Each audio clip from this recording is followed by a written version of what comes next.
All right, it's here, the new episode of Dragon Ball Super, episode 77. Let's do it, Zeno-sama, the all-universal martial arts tournament. So, uh, just right off the bat, this episode was quite enjoyable. I liked it a lot. And I do have to say, it does appear to me, now this might only just be for this first episode to kick the arc off. This might just be like a special episode. But to me, it seemed as though the production of the show overall has gone up quite a bit. The animation was very good in a lot of portions of it. I thought that the actual drawings, the characters themselves were all very, very well drawn compared to a lot of episodes before. There were some new music tracks. It just, overall, it seemed to be a little bit of an improved show. Now, again, I'm not going to read too much into this yet, because it very likely is just going to be the first episode of this arc that's like this, because I remember there was a very, very similar thing with the first episode of the Future Trunks arc, where after it, everyone was like, oh shit, this is the first episode of Dragon Ball Super, the tone has changed, everything's changed, now it's good. So I do want to hold off on going too nuts about this, but it at least is a good sign, and that's what I will take it for.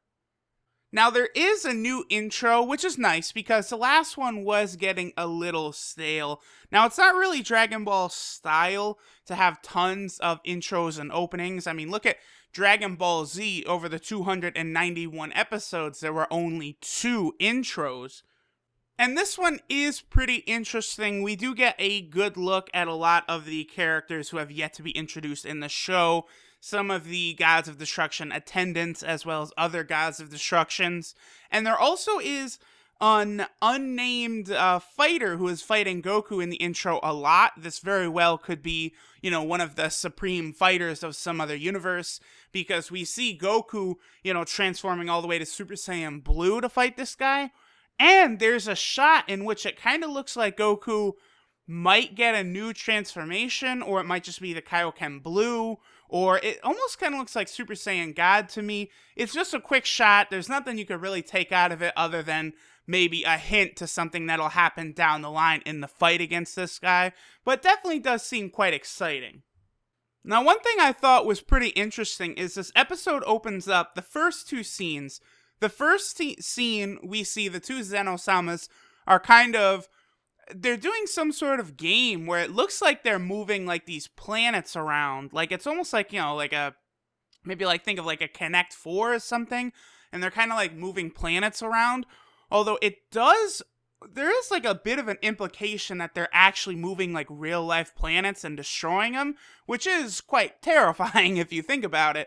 But there is a shot of a sun, which very clearly is an homage to the opening shot of the first Dragon Ball opening, and then it's the very first shot of the first episode of Dragon Ball Z, where we see kind of like the sun flare going up. I definitely caught that.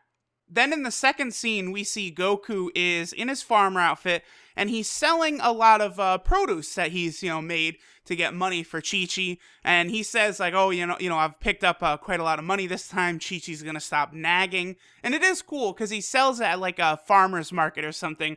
And the guy does say, oh, Sun-kun, your vegetables are very popular. So it's like, okay, cool. I like seeing this. So apparently Goku is not, he's not just a farmer. Apparently he's a good one. At the very least, he has some very high quality produce that he's providing. I enjoyed that. Now, after this, Goku is on his way back home to give all the money he made from the produce, give it back to Chi-Chi. And he sees a car, like, off in the ditch on the side of the road. And he stops to help the guy out, and it turns out that it's robbers. And, they try and rob Goku, but the dumbasses, they have no way of knowing that what they're actually going up against is the fucking most badass man in the universe, essentially. Now, there's a couple interesting things about this scene. First off, Goku stops one of the bullets of these robbers in a way that reminded me quite a bit of Raditz catching a bullet fired by the farmer with a shotgun at the very beginning of Dragon Ball Z. And Goku similarly flicks the bullet back at the robber, although he's quick to note that he just knocked the guy out. But it's like, okay, so Goku basically just shot a bullet at that guy in the forehead, but he's like, oh, don't worry, I knocked him out. And it's like, okay, Goku, whatever you say. Then the second thing that happens that I thought was interesting is Goku actually, after beating these guys up, he's kind of looking around and he's like, geez, get a job, will you? And then he laughs and he's like, oh, I guess I shouldn't talk. And I was like, okay, this is interesting. This is a little bit of self-awareness that we're not really seeing from Goku in Dragon Ball Super. They're portraying him as such a fucking knucklehead. So it is nice to have a little something like this. And then the third really interesting thing that happens in this scene is one of the robbers actually kind of shoots Goku while Goku's back is turned and while he's thinking to himself. And Goku notices at the last second, but he actually gets damaged by the bullet a little bit. It creates kind of like a little cut in his arm. And Goku mentions that it's been a while since he's trained and he's getting a little rusty. Now, I don't want to harp too much on this bullshit again with like the bullets actually hurting normal people. It's funny, Goku even says, I guess I shouldn't get on Krillin about the same thing then. But it's like, early in Dragon Ball, even when Goku was caught unaware and got shot by bullets, he was still fine. Go back in time to when Kid Goku is peeing in that house, right before he storms Muscle Tower, and 2 Red Ribbon soldiers unload on him with machine guns through the door. Goku eats all of that shit, takes all those bullets, and he's fine. But now here we are when, he's absorbed the Super Saiyan godly energy and all this, and a normal bullet is enough to hurt him. The continuity is very, very wonky, but this does appear to be what they're going with for now in Dragon Ball Super. As long as, if they're going to stay consistent with this from now on, whatever. I guess I'll just close my eyes and swallow it. What else are we going to do? Because I can't keep complaining about this nonstop, but this is now at the very least, this is the third instance, unless there's another one I'm forgetting right now, where obviously Goku's taken down by Sorbet in the Resurrection Frieza arc, and then Krillin taking a shot during that filler a couple episodes, and now Goku taking this damage from a bullet. Again, as long as Super can at least stay consistent with itself, which it hasn't done up to this point, then it won't be so bad. Now, Goku eventually decides that he's going to go off and train with Whis, and he's going to get Whis a nice little tasty treat so that, Whis will train him. And it is interesting because Goten actually wants to go with Goku to train. Goten says that he wants to get stronger. Now, Goku and Goten, they go to a shop to pick up the treat that they're going to give for Whis. And we kind of get a sense of how intelligent Goten is, as he kind of mentions, like, what proper etiquette it is to, like, how to get this item for Whis, showing us that it looks like Goten, at the very least, is going to be quite intelligent, just like his brother. After this, Goku heads to Capsule Corp, where we see a number of things. Bulma, we see, is very, very pregnant. We also get a line of dialogue stating that she's actually past due for Bra's birth date, which, okay, so again, the fact that, Bulma has not even given birth to Bra yet, but now she's overdue, that kind of does make sense considering by, like, the official timeline of how events play out, with, like, Bra's birth date and, the events, not necessarily of Dragon Ball GT, but the tournament that takes place, after the Kid Buu fight, they were kind of slipping away from meshing up with that, but this helps it a little bit. Now, we also see Mai, Pilaf, and Shu are still there at Capsule Corporation, and Trunks also mentions that he wants to train, and so Goten stays there and trains with Trunks. Now, the next scene is really interesting, too, because Goku goes to Vegeta and asks if Vegeta wants to train, and Vegeta basically is showing a soft side, because it doesn't seem like, he does sort of mention that if he leaves the train, Bulma will never forgive him, but it doesn't seem like Vegeta is caring so much about just being scolded or Bulma not forgiving him. It does seem as though he actually wants to stay there with Bulma during the birth of their second child, and he just, even training with Goku, he doesn't want to do until after the baby is born. And it does lead to a couple jokes because Goku's like, why? You're not giving birth. Bulma is. And, Vegeta kind of explains his position. And then it's funny because Goku's like, oh, yeah, well, when Goten was born, I was dead. And Goku, like, starts laughing. It is kind of funny. And then Whis shows up and kind of repeats a lot of the same things Goku is saying, where he's like, isn't it Bulma giving birth? You don't need to be here, do you? It's pretty good. So after this, Goku and Whis head over to Beerus' planet. And, they give Beerus and Whis, they get the sweets and they start eating. And Beerus actually notices Goku's injury from that shot he received from the robbers earlier. And he expresses disappointment. And then that leads directly into a scene of Goku and Whis training. Now, during the training, this is sort of when Goku is reminded, Beerus is talking about training him, getting stronger. And Goku is reminded of that tournament that Zen-chan wanted to have, the Omni King.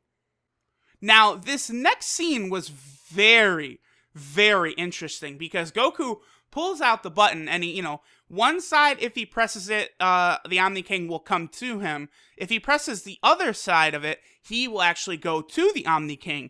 And Beerus and Whis are kind of like, you know what? Nah, this is not good. The Omni King's innocence is very, very dangerous to the universe with his ability to erase universes just instantaneously like that. And Goku continues insisting, and this was really good. The music kind of kicked in and got ominous, and Beerus put his hand up, that famous move that everyone fucking circle jerks over, the Hakai, when he instantly vaporized Zamasu, which I am convinced, I'm not really so sure that was necessarily a special technique, because in the manga, he does just use a blast and blows Zamasu away, but people go fucking nuts for, Beerus could, bust out the Hakai and instantly destroy Vegito Blue, so it wouldn't even be a fight, bullshit like that. But it does appear like Beerus he goes into that exact pose, putting his hand out towards Goku, and he explicitly says, your naivety could be a problem to the universe as well. And I was like, oh, okay, we're getting into some shit here. This is good. And one problem Dragon Ball Super has is they rush things, but this was not rushed. There was a good 2 or 3 second standoff there where Goku, gets serious and he's looking at Beerus, and Beerus has got his hand up there. It's very reminiscent of Goku and the Supreme Kai back when Goku had decided that he was going to fight Majin Vegeta. I really like this scene right here.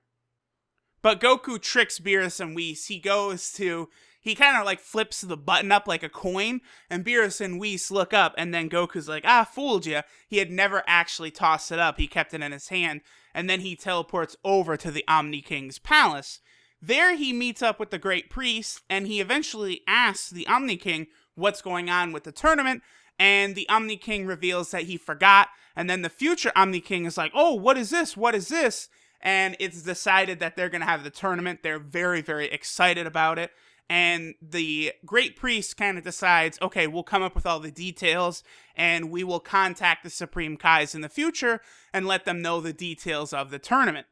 So Goku goes along with Beerus and Whis, and they head to the sacred world of the Kais. And once they get there, that is when the Great Priest, he arrives and tells them that it's officially going to be the Tournament of Power.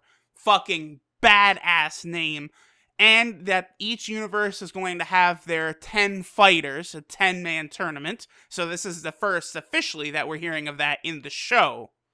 And that's how the episode ends. But they do give us a nice shot of all 10 warriors of Universe 7, and the narrator kind of talks a little bit, talking about how they're all going to get drawn into the plot. And it is cool, them showing us all these characters. Most of these shots were actually used in the last episode preview, I noticed, but it's whatever. All in all, I would say this was a very good episode. We are off on the right foot, absolutely. Although Dragon Ball Super has proven to this point that you cannot trust it. You can't get suckered in. This is not a turning point. It's like, now Dragon Ball Super is starting. No, we're not doing that again. We have to go one episode at a time. For as good as this episode was, the next episode could be shit. Even if next week's episode is great, the week after the episode could be shit. We have to take this one episode at a time. If it's enjoyable, we gotta enjoy it. If it's not, we can criticize it. But we can't get caught up in hype or anything. Especially, hype shit is going to happen. There are going to be awesome moments, but I do want them to have a level of consistency here. Consistent quality, not just flash in the pans, not just, oh shit, Rose Goku Black beating their ass, and then, the next episode is drawn like shit or something, or the next episode, they pull 5 things out of their ass that were never explained. Hopefully none of this happens, although, again, we started out the right way. Hopefully we can continue moving forward with quality episodes.